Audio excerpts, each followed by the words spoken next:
السلام علیکم ورحمۃ اللہ وبرکاتہ۔ امید ہے آپ سب لوگ خیریت سے ہوں گے۔ Welcome to my YouTube channel قرآن education teach by Wajiha. Start کرتے ہیں ہمارا آج کا لیکچر۔ بسم اللہ الرحمن الرحیم۔ افتطمعون، کیا تم اب بھی توقع رکھتے ہو، ان کے یؤمنوا، ایمان لے آئیں گے وہ لوگ، لکم، تمہاری دعوت پر۔ وقد کان، حالانکہ ہے، فریقٌ، ایک گروہ، منہم، ان میں، یسمعون، جو سنتا ہے، کلام اللہ، اللہ کا کلام، ثم، پھر، یحرفونہ، رد و بدل کر دیتا ہے اس میں، من بعد ما عقلوہ، خوب سمجھ لینے کے، وہم یعلمون، جانتے بوجھتے۔ مسلمانوں سے خطاب کیا جا رہا ہے یہ، اے مسلمانوں، کیا تم اب بھی توقع رکھتے ہو کہ ایمان لے آئیں گے یہ لوگ تمہاری دعوت پر؟ حالانکہ ہے ایک گروہ ان میں جو سنتا ہے اللہ کا کلام، پھر رد و بدل کر دیتا ہے اس میں خوب سمجھ لینے کے، جانتے بوجھتے۔ اس آیت میں جو خطاب کیا جا رہا ہے وہ مسلمانوں سے ہے کہ یہود سے ایمان کی توقع بے سود ہے۔ ان کے پہلے بزرگ یہ ہیں کہ وہ دیدہ و دانستہ اللہ کے کلام یعنی کہ تورات میں تحریف کر ڈالتے تھے، یعنی کہ تبدیلیاں کرتے تھے وہ۔ انہوں نے تورات کے الفاظ بھی بدل ڈالے تھے، مگر زیادہ تر غلط تعویلوں سے معنی تبدیل کرنے کی کوشش کرتے ہیں۔ موجودہ یہود نے تورات کی ان آیات کو تبدیل کر دیا جن میں رسول اللہ صلی اللہ علیہ وآلہ وسلم کے اوصاف کا ذکر تھا۔ تورات جو کتاب تھی اس میں واضح طور پر نبی پاک صلی اللہ علیہ وآلہ وسلم کا ذکر تھا، ان کے اوصاف تھے، لیکن انہوں نے ان کو تبدیل کر دیا اور رسول اللہ صلی اللہ علیہ وآلہ وسلم کو پہچاننے سے صاف انکار کر دیا، اور انہوں نے اپنے لیے اپنے دل سے حرام کو حلال اور حلال کو حرام کر لیا۔ آج کل کے باطل پرست علماء بھی اپنے خود ساختہ مسائل کو درست ثابت کرنے کے لیے ہر قسم کے حوالہ جات، قرآن و حدیث سے تراش رہے ہیں اور شریعت میں تحریف کا ارتکاب کر رہے ہیں۔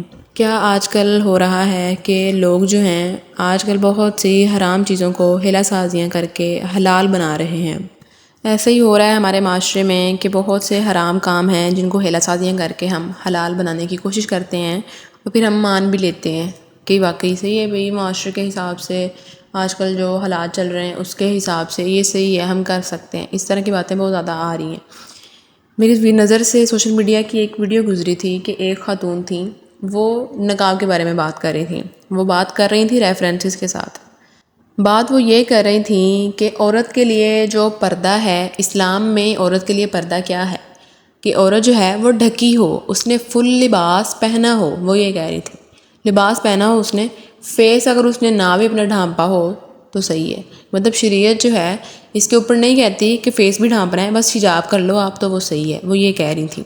وہ اس کی دلیل کیا پیش کر رہی تھیں کہ جب ہم احرام باندھتے ہیں، جب عورتیں احرام باندھتی ہیں تو جب اس وقت حکم آیا ہے کہ تب اپنا چہرہ نہیں چھپانا، تو ہم عام مطلب دنیا میں کام کرتے چلتے پھرتے باہر آتے جاتے کیوں اپنا چہرہ چھپائیں؟ وہ اس چیز کو دلیل بنا کے بات کر رہی تھی۔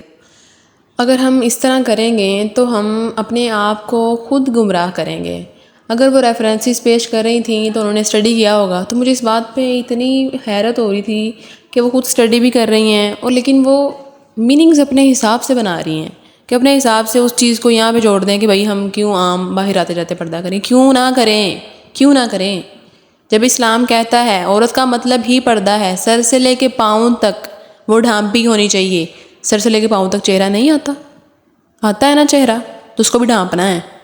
ہاتھ پاؤں کی گنجائش نکالی گئی ہے، گنجائش، واضح یہ نہیں کہا گیا کہ یہ دکھا سکتی ہیں۔ ہمارا موضوع یہ نہیں ہے کہ ہم پردے کے اوپر بحث کریں، یہاں پر بات صرف اتنی بتانا چاہ رہی ہوں میں آپ کو کہ آج کل کیا ہو رہا ہے، اپنے حساب سے آیات کے یا حدیث کے ہم مفہوم بنا کے اس کے حساب سے چینجنگ کر کے اپنے لیے حرام کو حلال بنا رہے ہیں۔ اور جن خاتون کی میں نے بات کی ان کی ویڈیو اچھی خاصی وائرل بھی تھی، کہ مطلب ہم نے سوشل میڈیا پہ برائی کو روکنا تو بہت دور کی بات ہے، ہم اس کے اندر ہیلا سازیاں کر کے ان کو حلال ثابت کریں گے۔ ہمارے لیے اس سے بڑھ کر گمراہی کیا ہو سکتی ہے؟ اللہ ہم سب کو حق بات بولنے، اس پر عمل کرنے کی توفیق عطا فرمائے، آمین۔ نیکسٹ آیت ہے بسم اللہ الرحمن الرحیم۔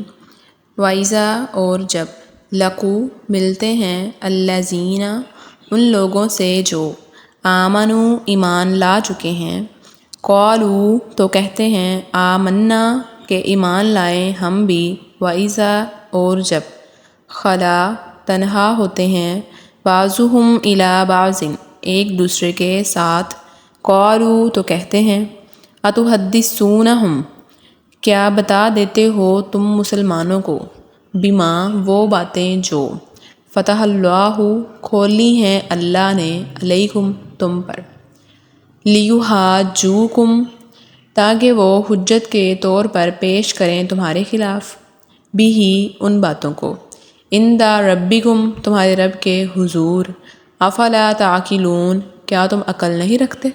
اور جب ملتے ہیں ان لوگوں سے جو ایمان لا چکے ہیں تو کہتے ہیں کہ ایمان لائے ہم بھی، اور جب تنہا ہوتے ہیں ایک دوسرے کے ساتھ تو کہتے ہیں کیا بتا دیتے ہو تم مسلمانوں کو وہ باتیں جو کھولی ہیں اللہ نے تم پر، تاکہ وہ حجت کے طور پر پیش کریں تمہارے خلاف ان باتوں کو تمہارے رب کے حضور، کیا تم عقل نہیں رکھتے۔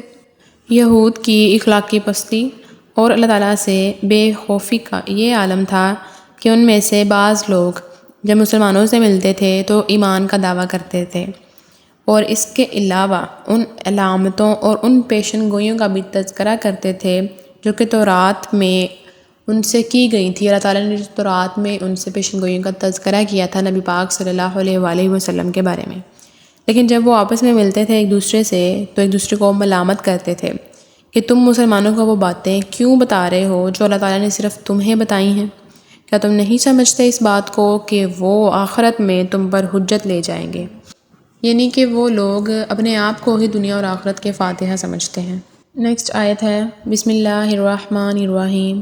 اولا یعلمون اور کیا نہیں جانتے وہ، ان اللہ کہ بے شک اللہ، یعلم جانتا ہے، ما ہر وہ بات جو یسرون وہ چھپاتے ہیں، وما اور وہ بھی جو یعلنون وہ ظاہر کرتے ہیں، ومنہم اور ان میں سے ایک گروہ امیون وہ ان پڑھوں کا ہے، لا یعلمون جو نہیں جانتے الکتاب کتاب الہی کو، الا مگر امانی جھوٹی آرزوئیں، وان اور نہیں ہم ہیں وہ، الا مگر یظنون وہم و گمان پر چلے جا رہے۔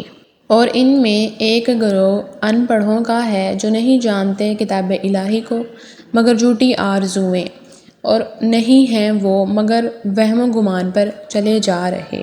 بنی اسرائیل کی عناد اور سرکشی کو بیان کرنے کے بعد اب ان کے مختلف طبقوں کا بیان ہو رہا ہے۔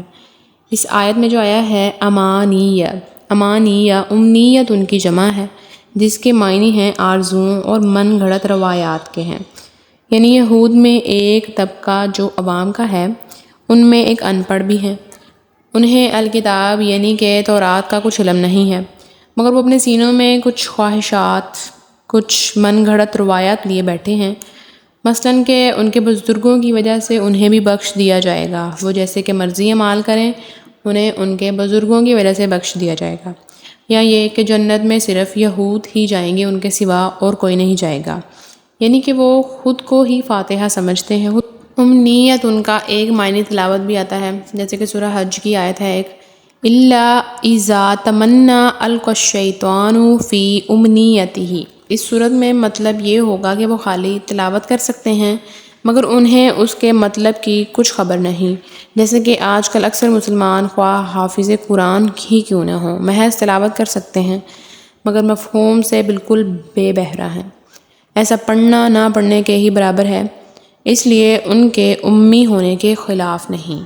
یہ تھا ہمارا آج کا لیکچر۔ اگر کوئی کوسچن ہو تو کمنٹ میں لازمی کریں، دعاؤں میں یاد رکھیں۔ اللہ ہم سب کو ہدایت دے، آمین۔ السلام علیکم ورحمۃ اللہ وبرکاتہ۔